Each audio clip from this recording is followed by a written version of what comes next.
میں نے ایک اچھا سوال کیا کہ جب کسی کا انتقال ہو جاتا ہے تو عورتیں، مرد بھی کرتے ہیں لیکن عورتیں زیادہ کرتی ہیں، عورتیں پارے وغیرہ نکال لیتی، قرآن نکالا تو پڑھنا شروع ہوتا ہے، اس کی کیا حقیقت ہے؟ دیکھیے، جب انسان مر رہا ہے تو اس کی تلقین کے لیے کہ اس کے زبان پر اللہ کا کلام آئے، اگر کوئی اس کے بازو بیٹھ کر قرآن پڑھے تو اس کی تو اجازت ہے کہ وہ زندہ ہے، سن رہا ہے، اور آپ کے قرآن پڑھنے سے اس کے زبان پہ شاید وہ کلمات جاری ہو جائے، یہ تو ہو سکتا ہے۔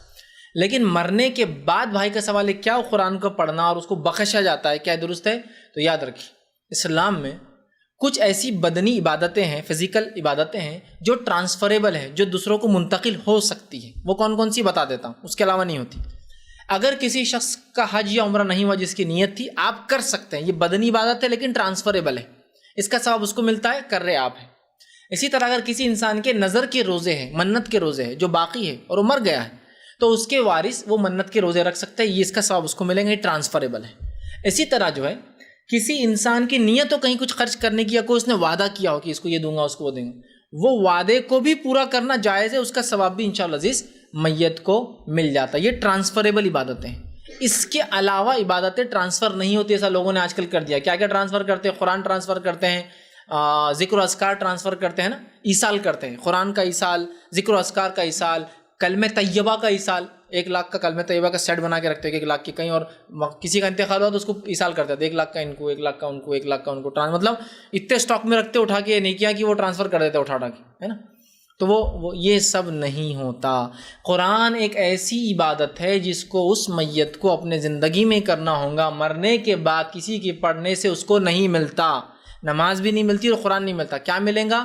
اس کے بدلے کے روزے مل سکتے ہیں، اس کے بدلے کا حج اور عمرہ ہو سکتا ہے، اس کے بدلے کے وعدے ہو سکتے ہیں، لیکن دوسری عبادتیں ٹرانسفریبل نہیں ہیں۔ تو لہٰذا قرآن کا ایصال ثواب نہیں ہوتا، یاد رکھیے۔ اب بہت سے لوگ بولیں گے نہیں، امام احمد بن حنبل رحمہ اللہ کا تو قول ہے کہ نماز 2 رکعت نفل پڑھ کے اس کو بخشا جائے، قرآن پڑھ کے بخشا جائے۔ امام احمد بن حنبل رحمہ اللہ کا قیاس اسی حدیث پر تھا کہ جیسا حج اور عمرہ ہوتا ہے لہٰذا قرآن اور نمازیں ملتی ہوں گی، لیکن اہل سنت والجماعت اور دیگر کا عقیدہ اور یہ مسلک یہ تھا کہ جن چیزوں کے بارے میں خاص بتایا گیا وہی ہوں گی۔ اگر سب ہوتی تو رسول اللہ بیان کر دیتے تھے کہ تم حج بھی کرو، جیسا کوئی آیا کہ اللہ کے رسول میرے والد کا حج باقی تھا، ان کی نیت تھی میں کروں کیا، تو آپ نے کہا کرو، تو آپ یہی بتا دیں حج بھی کر لے، عمرہ بھی کر لے، نماز بھی پڑھ لے، روزہ بھی رکھ لے، سب کچھ کر لے، اس لیے کہ مل جاتا ہے ثواب۔ آپ نے صرف کہا ٹھیک ہے کر لے۔ تو بدنی عبادتیں صرف جو بتائی گئی شریعت میں وہی ملتی ہے، ٹرانسفر ہوتی ہیں، باقی نہیں ملتی۔ تو لہٰذا قرآن کے تعلق سے کوئی دلیل رسول اللہ صلی اللہ علیہ وسلم سے، اس کے بعد صحابہ سے، تابعین، تبع تابعین اور سلف صالحین سے نہیں ملتے کہ یہ ٹرانسفر ہوتا ہے۔ اور آج کل جس طریقے سے کیا جا رہا ہے وہ تو ایک عجیب و غریب نمونہ ہے، جو اس کے اگر سمجھ لیجیے ملتا بھی ہے، اگر اس for the sake of argument بولتے ہیں نا، بحث کے لیے مان لیا جائے ملتا ہے، چلو تو کس کا ملنا چاہیے؟ وارثوں کا یا غیر وارثوں کا؟ مجھے بتائیے۔ وارثوں کا نا، تو وارث تو سب وہ کرے ہوئے 50 بچے مدرسے کے آ جاؤ پڑھ لو، 25 مولانا آ رہے پڑھ کے چل جا رہے، پورے محلے میں قرآن بانٹ رہے پڑھ رہے، سب سوچتے ہیں تم خود نے اپنے میت کو پہنچا رہے، ہم کو پہنچانے لگا رہے۔ وارث خود کچھ نہیں کر رہے ہیں، غم میں ہیں، وہ تو کیا ہے، وہ چنے بانٹنے میں لگے ہیں اور کیا کیا کرنے میں لگے ہیں، کھجور بانٹنے میں لگے ہیں نا، اور بوندی بانٹنے میں لگے، ان کا الگ ہے۔ تم پڑھو قرآن، سب کے گھر میں بھیجے 50-30 گھر میں 30 پارے بولے، 30 پارے تم پڑھنا، اور واجب ہے، نہیں پڑھے تو کتنے گندے لوگ ہیں، دیکھو کتنے برے لوگ ہیں، ہمارے میت کو ثواب نہیں پہنچانا۔ تو خود نہیں پہنچائے ثواب اور ہم پہنچائے اس کو ثواب، خود تو گھوم رہا پھر رہا ہے تو، اور ہم کو پہنچانے لگا رہا ہے۔ تو اگر پہنچتا بھی ہے تو کس سے پہنچیں گا؟ وارثوں سے۔ تو وارث تو کوئی پڑھتا ہی نہیں، مدرسے کے 100 بچے آگے پڑھ کے چلے گئے، انہوں پڑھ کے چلے گئے، اس کو 50 قرآن۔ یہ سب سسٹم کہاں سے آئے معلوم آپ کو؟ عیسائیوں میں ایک طریقہ ہوتا ہے، وہ یہ ہوتا ہے کہ جب آپ گناہ کر لیتے زندگی بھر تو گناہ مٹانے کے 2 طریقے ہوتے ہیں۔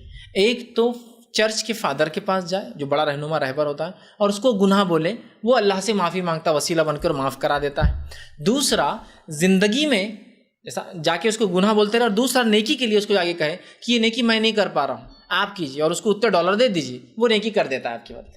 سمجھ رہا؟ میں بائبل نہیں پڑھ سکتا فادر، تو فادر بولیں گے ٹھیک ہے میں پڑھا دیتا ہوں، یہ فادر $100 بائبل پڑھنے کے لیے۔ فادر میرے سے جو ہے زنا ہو گیا، میرے سے گناہ ہو گیا، فادر ٹھیک ہے میں اللہ سے معافی مانگ لوں گا تمہارے گناہ۔ تو جو گناہ ہوتے ہیں ان کی معافی کے لیے بھی ان کیا جاتے ہیں، اور جو نیکیاں چھوٹ جاتی ہے وہ بھی کرتے ہیں۔ مسلمانوں میں بھی ایسے کانٹریکٹس لے لیے کچھ لوگوں نے، آپ مر گئے آپ کے بدلے 100 قرآن پڑھ کے بھیج دیتے ہیں، ٹرانسفر کر دیتے ہیں۔ زندگی میں تو آپ کو 100 بار قرآن لفظ پڑھنا بھی نہیں ہوا، قرآن قرآن بول کر، وہ برابر آپ کو 100 قرآن پڑھ کر ایصال کر رہے ہیں، ٹرانسفر کر رہے ہیں۔ اکاؤنٹ بند ہونے کے بعد اکاؤنٹ میں ڈالنے کی کوشش کی جا رہی ہے نا. حدیث میں کیا ہے, آپ صلی اللہ علیہ وسلم سے ایک شخص آیا اور کہا میرے والد کو مرنے کے بعد میت کو کیا ملتا ہے. ابو داؤد کی روایت. آپ نے کہا میت کو 3 چیزوں کے سوا ہے. ہو گیا نا ختم, حدیث میں معاملہ آ گیا نا, 3 کے سوا کچھ نہیں ملتا. صدقۃ جاریہ, صدقہ جاریہ, کوئی اچھا کام کر گیا تھا کنٹینیو کیجیے. ایسا علم جن سے انسانیت فائدہ اٹھائے, اور کا اولد صالح یدعو لہ, اور نیک اولاد جو مرنے کے بعد دعا کرے. اس کے علاوہ نہیں ملتا, بول دیا نا حدیث میں. اب آپ کون ہوتے نیا ڈالنے والے؟ نہیں ہم پہنچاتے. اللہ کے پاس کیا وہ پیچھے کا راستہ بھی ہے کوئی پہنچانے کا؟ ٹیبل کے نیچے سے, ٹیبل کے اوپر سے, پیچھے سے ہے کیا کوئی طریقہ؟ نہیں پہنچتا ہے. مگر 3 چیزوں کے علاوہ ہے کیا اس میں کوئی قرآن کا لفظ؟ اور بحث چھڑ جاتی سیدھا, قرآن کا ایصال نہیں مانتے آپ لوگ. میرے بھائی ماننے کو تو ہم سب کچھ مانتے ہیں, بس دلیل کے محتاج ہیں. مسئلہ یہ ہے دلیل آ گئی تو بس سر جھکانا ہی کام ہے ہمارا, اور کچھ بھی نہیں اس کے علاوہ. لیکن دلیل نہیں ہے تو پھر ہم نہیں مان سکتے کسی بھی چیز کو دین کے اندر ہے نا. جیسے دنیا میں دلیل اصول ہے نا ہمارا, ہے کہ نہیں؟ اگر میں آپ سے کہوں کہ آپ کے والد کے اکاؤنٹ میں 50,000 روپے ڈال دوں گا, آپ دے دیجیے, میں کر دیتا ہوں, دے دیجیے آپ بھروسے. آپ دیں گے کیا مجھے 50,000 روپئے؟ کیوں نہیں دیں گے کہ بھائی کیا آپ بینک کے آدمی ہیں فیض بھائی جو آپ ڈالیں گے؟ آپ کو ایجنٹ ہے جو آپ یہ کام کرتے ہیں, پھر کیوں دوں میں آپ کو, ہے نا, سمپل. تو میں کہہ رہا ہوں آپ ایصال کے لیے کیسا اپوائنٹ کر رہے لوگوں کو, جبکہ شریعت نہیں بول رہی ایسا ایصال ہوتا ہے, ایسا ٹرانسفر ہوتا ہے ثواب. میں کون ہوتا ہوں کرنے والا؟ کسی کا قیاس کیسے کسی کو ثواب پہنچا سکتا ہے؟ نہیں ہوتا. تو لہٰذا یہ بات قرآن کا پہنچانا ثواب رسول اکرم صلی اللہ علیہ وسلم ثابت نہیں. قرآن کے ذریعے ایصال پہنچانا صحابہ کی کثرت بکثیر جماعت 1,50,000 سے زیادہ میں سے کسی ایک سے بھی ثابت نہیں ہے, اور اس کے بعد تابعین تابع تابعین سے یہ بات ثابت نہیں ہے. تو لہٰذا ایصال کے لیے اس کے بدلے کے روزے, نظر کے روزے, اس کے وعدے, ٹھیک ہے, اور اس کے بدلے عمرہ اور حج ہو سکتا ہے. اس کے علاوہ جو علم چھوڑ کر گیا اور کار خیر کر کے گیا اور نیک اولاد دعا کرے, اور چیزیں اس کو نہیں پہنچتی. ہاں اس کے لیے خرچ کرنا بھی ملتا ہے, جیسے کہ حدیث کے الفاظ آپ نے فرمایا اولاد انسان کی کمائی سے ہے اور انسان کو ہر کمائی کا بدلہ ملتا ہے. تو لہٰذا اولاد خرچ کرے تو علماء لکھتے ہیں اس کا بھی ثواب ملتا ہے. کیوں ملتا ہے؟ اس لیے کہ اولاد والدین کی کمائی ہے اور انسان کو ہر کمائی کا بدلہ ملتا ہے. سمجھ رہے ہیں بات؟ اولاد کرے, اولاد تو چھوڑ دی دوسری کر رہے اس کے لیے, ہے نا. تو بہرحال یہ طریقہ ایصال کا سنت سے ثابت نہیں, لہٰذا جو ثابت ہے وہ کام کرے, جو ثابت نہیں اس سے بچے, یہ زیادہ بہتر اور اچھا ہے. اب آئیے وہ حدیث آپ کے سامنے رکھ دیتا ہوں. یہ ابن ماجہ کی روایت ہے. ابو ہریرہ رضی اللہ عنہ حدیث کے راوی فرماتے اور کہتے ہیں رسول اکرم صلی اللہ علیہ وسلم فرمایا اور کہا کہ آدمی کی وراثت سے 3 چیزیں سب سے بہترین ہیں. آدمی کی وراثت سے مطلب وہ جو چھوڑ کر جاتا ہے ان چیزوں میں سے 3 چیزیں سب سے بیسٹ ہیں. وہ کیا کیا ہے آپ سن لیجئے. کیا فرمائے؟ نیک اولاد جو اس کے لیے دعا کرے. وراثت میں نیکی کے لیے, ایصال کے لیے جو بیسٹ چیز آپ چھوڑ کر جا سکتے ہیں وہ کیا ہے؟ کیا ہے؟ نیک اولاد. کیا اس ایصال کے لیے ہم تیار ہیں؟ اللہ ماشاءاللہ کچھ لوگ بول سکتے ہیں ہاں کہ واقعی میں میرے بچے میرے لیے دعائیں مغفرت کریں گے. جو ہے اس کے لیے کوئی کوشش نہیں, جو نہیں ہے اس کے لیے سر پر پٹکا جا رہا ہے, یہ پہنچانا ہے وہ پہنچانا ہے. اولاد یہ ایصال ہے, اس کے لیے کوئی کوشش نہیں کہ میرے بچے کو میں اچھی سے اچھی عربی پڑھاؤں, میرے بچے کو میں خود کچھ چیزیں سکھاؤں تاکہ میرے لیے ایصال بن جائے میرا بچہ, میرے بچے کو میں اعلیٰ تعلیم, اعلیٰ تربیت, اعلیٰ اقتدار, اعلیٰ دینی جو ہے احکامات اسے میں سکھاؤں گا, اس کو میں دین کا پابند بناؤں گا, اس کو شریعت کا پابند بناؤں گا, اس کو میں دعائیں سکھلاؤں گا تاکہ میرے برنے کے بعد کرے. اس کے لیے کوئی تیاری نہیں. کچھ لوگ اس لیے نہیں تیاری کہ وہ خود بیچارے سمجھ نہیں پائے, تربیت یافتہ نہیں. کچھ لوگوں کو بڑی شرم آتی ہے اپنے بچوں کو کوئی چیز سکھانے کو, شرم آتی ہے. دوسروں کے بچوں کے لیے خدمت کرتے ہیں, اپنے بچوں کو شرم آتی ہے. یہ ان کو کسی اور کے بچوں کو سکھاتے ہیں, کوئی اور آگے ان کے بچوں کو سکھاتے ہیں. سب سے بہترین ایصال کیا ہے؟ اپنی اولاد بنائیے اس کو ایسا کہ وہ ایصال بن جائے. دوسرا فرماتے آپ کہتے ہیں صدقۃ جاریہ, ایسا صدقہ کہ جس کا اجر انسان کو ملتا رہے. جاریہ کوئی عمل چھوڑ کر چلے گئے آپ, ٹھیک, کوئی مسجد بنا دی, مدرسہ وہ کر دیا, ہاسپٹل بنا دیا, یتیم خانہ بنا دیا, بیواؤں کے لیے وظیفہ باندھ دیا, مسکینوں کے لیے کوئی روزگار کا ذریعہ بنا کے چلے گئے, راستہ بنا دیا, سرکاری کوئی نل لگا دیا جس سے لوگ فائدہ اٹھا رہے ہیں, یا کوئی بورنگ کھود کر چلے گئے جس سے لوگ پانی, کوئی کنواں کھود کر چلے گیا اور لوگ اس سے فائدہ اٹھا رہے ہیں, کوئی جھاڑ لگا کر چلے گا جس کے سائے میں لوگ سو رہے ہیں اور جو ہے اس کا پھل کھا رہے ہیں اور وہ جانور اس کے پتے اور پھل کھاتے ہیں. یہ سب صدقہ جاریہ ہے. لیکن اس کی اہمیت کہاں جاگتی ہے؟ بہت سی بار گورنمنٹ مہم چلاتی ہے کہ جھاڑ لگاؤ, یہ تو اسلامی مہم ہے, جھاڑ لگاؤ, گورنمنٹ کی مہم نہیں ہے. ہمارے شہر ہرے ہو. نبی اکرم صلی اللہ علیہ وسلم فرماتے ہیں, صحیح مسلم کی روایت ہے, اگر تمہیں پتا ہو کہ کل قیامت آنے والی ہے اور اگر تمہیں موقع ملے تو آج جھاڑ لگا دو. کل ہے لیکن آج لگا دو موقع ملے تو وہ کیا گورنمنٹ مہم چلائیں گی؟ یا رسول اکرم صلی اللہ علیہ وسلم مہم چھوڑ کر چلے گئے کہ گرین کرو، ہرا بھرا کرو اس دنیا کو، کل قیامت آنے والی پتہ بھی ہو تو آج موقع ملے جھاڑ لگا دینا چاہیے. کتنی اہم بات ہے نا. مطلب یہ نہیں ہے کہ واقعی میں کل قیامت کسی کو پتہ چلیں گے، مطلب یہ کہ اگر تمہیں لگتا ہے کہ کل سب کچھ بھی برباد ہونے والا کیا فائدہ، لیکن جھاڑ لگا سکتے ہو تو لگا دو، یہ معنی ہے. سمجھ رہے آپ؟ صدقہ جاریہ کی اہمیت بتائی جا رہی ہے نا کہ جھاڑ صدقہ جاریہ ہوتا ہے. جھاڑ بڑا ہو گیا، مسافر سو رہے ہیں، پرندے اس کے پھل کھا رہے ہیں، جنگلی پھل ہے سمجھ لیجیے تو بھی پرندے اس کے پھل کھا رہے ہیں، اچھے پھل آتے ہیں تو انسان اس کے پھل کھا رہے ہیں. آپ صلی اللہ علیہ وسلم فرمایا کہ جو پرندے وہ پھل کھاتے ہیں جو جھاڑ انسان لگاتا ہے، اس پھل کھانے کا جو نقصان ہوتا ہے اس کا بھی ثواب ملتا ہے مالی کو. آپ نے انار لگا دی، پرندوں نے کھا گیا، آپ نے جام، اس کا بھی اجر ہے روز قیامت آپ کو کہ پرندوں نے نقصان پہنچایا آپ کے جھاڑ کو. سمجھ رہے ہیں آپ بات؟ بہرحال تو کہا صدقہ جاریہ کچھ چھوڑ کر گیا جو کنٹینیو چل رہا ہے اس کے مرنے کے بعد، اور جس سے اجر ملتا رہے، اور اس کو سکھایا ہو علم جس پر لوگ اس کی موت کے بعد عمل کرے، اور ایسا کوئی علم سکھایا ہو جس کے بعد لوگ اس علم پر عمل کرے. یہ سب سے بہترین 3 چیزیں ہیں جو میرے مرنے کے بعد کام آ سکتی ہے. اب اس پر ہم کو محنت کرنا ہے، اور باقی وہ لوگ پہنچاتے نہیں پہنچاتے وہ چھوڑ دو لوگوں کو. میں کیا کر سکتا ہوں یہ ہے اولاد کو تربیت، ثواب جاریہ. کوئی ایسا کام کر کے جاؤں لوگ فائدہ اٹھائے، ثواب جاریہ. یا پھر ایسا علم چھوڑ کر جاؤں جس علم سے لوگ نفع اٹھاتے رہیں، یہ بھی صدقہ جاریہ ہے. اور یاد رکھیے ان چیزوں کے لیے جو محنت کریں گا، اس کو سپورٹ کریں گا، وہ بھی صدقہ جاریہ میں شامل ہوتا. ایک آدمی نے علم چھوڑ کر گیا، کتاب دب گئی تھی، آپ نے کتاب کو نکالا، چھاپ کر بانٹا، اس کے لیے صدقہ جاریہ، آپ کے لیے بھی صدقہ جاریہ کہ آپ نے اس علم کو واپس لا لیا. سمجھ رہے ہیں؟ یہ بھی صدقہ جاریہ. صرف وہ نہیں اس کا لکھنا، آپ کا اس کو فروغ دینا، آگے بڑھانا، وہ بھی صدقہ جاریہ ہے. اب نیک اولاد بھی ایک صدقہ جاریہ بہت لمیٹڈ ہوتی ہے، چونکہ اولاد کی زندگی بھی 60-70 سال ہی ہوں گی، وہ بھی ختم ہو جائیں گی دنیا سے، ہے نا. اس کے بچے اس کے لیے صدقہ جاریہ رہیں گے. سمجھ آپ؟ یہ الگ بات ہے اگر دادا نے پوتوں کی تربیت کی ہو، نانا نے نواسوں کی، تو وہ بھی اجر ملیں گا چونکہ وہ بھی علم چھوڑ کے جانے میں آئیں گا. لیکن کتنے جنریشن کو آدمی علم سکھا سکتا ہے؟ لیکن یہ بات کے دو جو ہے نا، کوئی چیز چھوڑ کر جائے، ٹھیک ہے، یہ چیز چھوڑ کے جانے والا بھی صدقہ جاریہ بہت لمبا ہے، لیکن اس کی بھی کچھ لمیٹیشنز ہوتی ہیں. لیکن وہ تیسرا جو علم ہے نا، وہ بہت وسیع ہے. اگر صحیح علم دنیا میں چھوڑ کر گئے جس سے انسانیت فائدہ اٹھائے تو کیا صدقہ جاریہ جس کی کوئی انتہا نہیں. اب دیکھیے، اندازہ لگائیے، صحابہ کے بعد محدثین نے حدیث جمع کی. محدثین کے لیے وہ حدیث جمع کرنا اور چھوڑ کے جانا کیا ہوا؟ صدقہ جاریہ. محدثین نے جو حدیثیں چھوڑ کر گئی، ان حدیثوں کو چھپا کر لکھ کر جس زمانے میں فروغ رہا، چھپا کے بڑھایا جا رہا ہے، یہ بھی کیا ہوا؟ صدقہ جاریہ. ان کتابوں سے جن جن لوگوں نے فائدہ اٹھایا، چھاپنے والے کو صدقہ جاریہ، لکھنے والے کو صدقہ جاریہ. تو علم کا دائرہ باقی سب چیزوں سے وسیع ہے. میں نے کنواں کھودا، 50 لوگ فائدہ اٹھائیں گے، 100 سال تک اٹھائیں گے، 200 سال تک بعد میں لوگ کچرا بھر دیتے ہیں اس میں، لیکن بہت لمبے عرصے تک اس کا بھی ثواب ہے.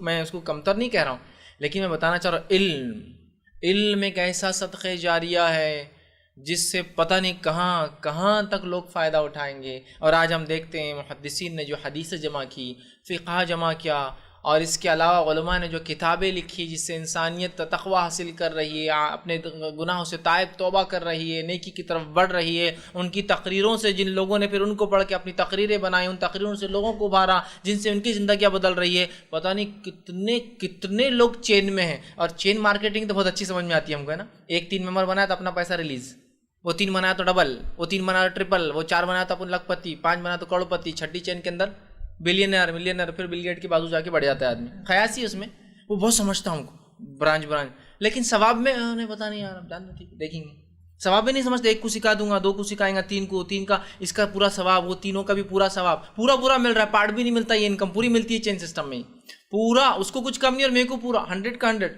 پھر وہ 3 کو سکھائیں گا، پھر اس کے بچے سیکھیں گے. یا کوئی ایک انسان مجھ سے اسلام قبول کر لے، پھر اس کی نسل اسلام قبول کر لیں گے. جب تک وہ اسلام پر چلیں گے، وہ کتنا ثواب نظر آ رہا مجھے. وہ اس کے بیوی، اس کے بچے، اس کی نسلیں، پتہ نہیں 10-20 نسلیں اگر جی گئی اس کی نسلیں، تو پورا ثواب میرا. یہ ہم کو کیلکولیشن سے نہیں سمجھتے، اس کے لیے کوئی محنت نہیں ہوتی. دوسرا دنیا ہی بتا دیجیے، اس کے پیچھے 8 آنے زیادہ ملتے بڑھ کے، تو پورے رات بھر کیلکولیشن کر کے برابر صبح تک آدھا روپیہ 50 پیسے کیسے بڑھ سکتے ہیں وہ نکالتا ہوں. چونکہ 50 پیسے اگر روز میں بچاؤں گا، یا ایسے 2-4 کسٹمر 50 پیسے کے آتے ہوں گے تو ڈیلی 2 روپے بچ جائیں گے میرے. مہینے میں کتنے بچ جائیں گے؟ 60 روپے، ہے نا. تو اپنا موبائل کا ایک آدھ بل نکل جاتا ہے SMS کا. ہوتا ہے نا پورا حساب کتاب. نیکیوں میں ایسا نہیں ہوتا کہ اگر اپن ایک غیر مسلم کے پیچھے بہت محنت کریں گے, ایک بار ہاتھ کو نہیں لگے گا, 2 بار ہاتھ کو نہیں لگے گا, 10 بار ہاتھ کو نہیں لگے گا, 85 بار تو ضرور پکڑوں گا اس کو. یا پھر میرے پڑوسی ایک فلاں ہے جو بدعت کرتا ہے, شرک کرتا ہے, اس کو ایک بار نہیں 1000 بار بتاؤں گا. چونکہ جب یہ توحید پر آ جائیں گا انشاءاللہ میرے لیے صدقہ جاریہ بن جاتا ہے. ایک صدقہ جاریہ کا پلان تیار ہوگا, اپنا دوسرے کے پیچھے پڑ گیا. پھر دنیا میں تو ایسے ہی ہوتا ہے نا بھائی, ایک سسٹم چل گیا, بزنس بہت اچھا چل رہا تو آپ بڑھ جاتے کہ سکون سے اگلا سسٹم چالو, اپنا یونٹ چالو کر رہے ہیں. ایک مسالے اچھے چل گئے, دوسرا سسٹم, ایک دکان ہے دوسرا, دوسری ہوگی تیسرا, تیسری ہوگی چین سسٹم, میگا, یہ مارکیٹ وہ مارکیٹ, یہاں اسٹور ہے نا, سب بڑھاتے ہیں نا. تو دنیا میں بھی یہ ایک ثواب جاریہ تو ہو گیا اپنا, ان کو توحید پر لا لیا. اب دوسرا کیا ٹارگیٹ ہے اپنا, چلو ان کو کریں گے. کیونکہ دنیا میں جیسے ہم آگے بڑھتے رہتے ہیں دین میں بھی تو بڑھتے ہی رہے نا دن اور رات, کہ تو ہم کو یقین نہیں کہ پتہ نہیں اس کا اجر اور بھی کوئی ہو سکتا ہے, نہیں میرے کو فل چاہیے اور کچھ, تو ویسا اجر تلاش کیجیے. تو اولاد کو پکڑ لی سب سے پہلے, بیٹے تم عیسیٰ علیہ بولنا, تم سیدھے ہو جاؤ, نیک کام کچھ چھوڑ کے جانے کی تیاری میں رہیے. ہر آدمی اپنے استاد کے حساب سے کچھ نہ کچھ چھوڑ کر جا سکتا ہے. اور علم تو ایک ایسی چیز ہے اس کے لیے کوئی پیسہ بھی نہیں لگتا ہے آپ کو. اس کو پھیلانے میں کیا, کسی کو غیر مسلم کو بیٹھ کے توحید کی دعوت دینے میں کوئی مشقت ہے آپ کو؟ کوئی آپ کو مار رہا ہے اٹھ کے وہ ماریں گے بہت لوگ مل کے جان لے لیں گے, نہیں ہوتا. علم ہو سکتا ہے وہ ایک بات اس کے دل میں راسخ ہو جائے, پتہ نہیں زندگی کس مرحلے میں پھر توحید پرست ہو جائے. تو صدقہ جاریہ کے لیے یہ تھے, اس لیے میں اتنا زور دے رہا ہوں اس پہ. یہ امپورٹنٹ صدقہ جاریہ, اس کو پکڑ لیجئے, مت چھوڑیے اس کو, یہ سب سے اہم ہے. اب یہ تینوں کے بیسس پہ باقی حدیثیں پوری, تعمیرات کرے, مسجد بنائے, سب اسی صدقہ جاریہ میں آ گیا, مسجد بنانا, تعمیرات. تو اصل بیسس صدقہ جاریہ کے صرف 3 ہیں, اس کے علاوہ اور کچھ نہیں ملتا میت کو, ریئل صدقہ جاریہ. تو اس ریئل صدقہ جاریہ کے لیے پورا زور, ایڑی چوٹی کا زور لگا دیجیے کہ یہ کر کے جائے, کچھ نہ کچھ اس میں سے اپنے لیے تیار کر کے جائے. نیک اولاد, اس میں لڑکا اور لڑکی کا فرق نہیں, نیک اولاد, نیک اولاد, ٹھیک. اس کے بعد صدقہ جاریہ, کچھ ایسا کام جس سے انسانیت میرے جانے کے بعد بھی فائدہ اٹھائے, کتنا ہی چھوٹا ہو. ہر آدمی کی استاد کے اعتبار صدقہ جاریہ بدلیں گا, کتنا ہی چھوٹا ہو, مخلص ہو تو بس صدقہ جاریہ ہو گیا آپ کے لیے. اور علم چھوڑ کر جاؤں, کچھ تو بھی چھوڑ کر جاؤں تاکہ میرے مرنے کے بعد ہو. اس کے لیے پوری زندگی محنت کیجیے.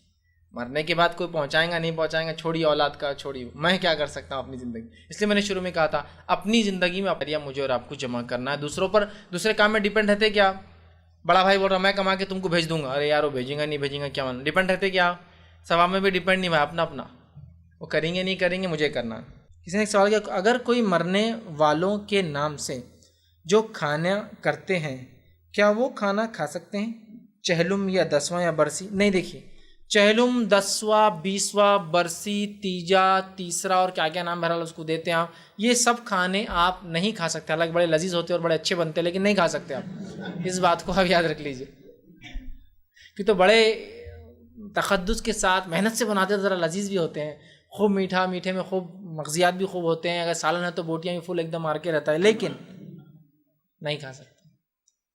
اس لیے کہ ان کھانوں کی نسبت ایک بدعتی عمل سے, سمجھ رہے ہیں آپ بات کو.